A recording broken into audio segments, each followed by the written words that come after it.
हो कैसे परची हम तोहा के गंवार दूल्हा। हो कैसन अशुभ अमंगल भेष बा तोहार दूल्हा।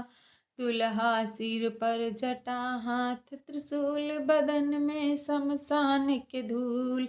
हो गले नगवा करेला फुफकार दूल्हा। हो कैसे परची हम तोहा के गंवार दूल्हा।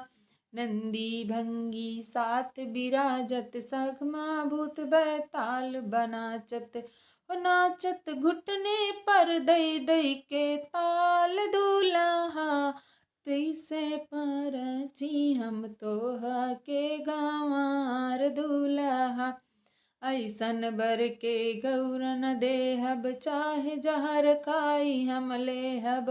हो भले गौरा रही है कुंवारी दूल्हा। हो कैसे परची हम तोहा के गंवार दूल्हा। नारद के हम काय बिगड़नी कैलन हमसे ऐसन करनी। नारद के हम काय बिगड़नी हो कैलन हमसे ऐसन करनी। नारद गौरा के खोजले बहुरा दूल्हा। हो कैसन अशुभ अमंगल भेष बा तोहार दूल्हा। हो कैसे परची हम तोहा के गंवार दूल्हा।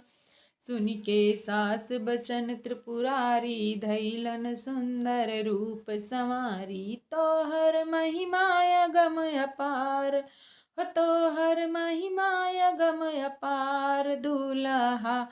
तोहर अशुभ भेष के मंगल के भंडार दूल्हा। चल परची हम तोहा के लाबार दूल्हा। ओ चल परची हम तोहा के लाबार दूल्हा। ऐसन अशुभ मंगल भेष बा तोहार दूल्हा।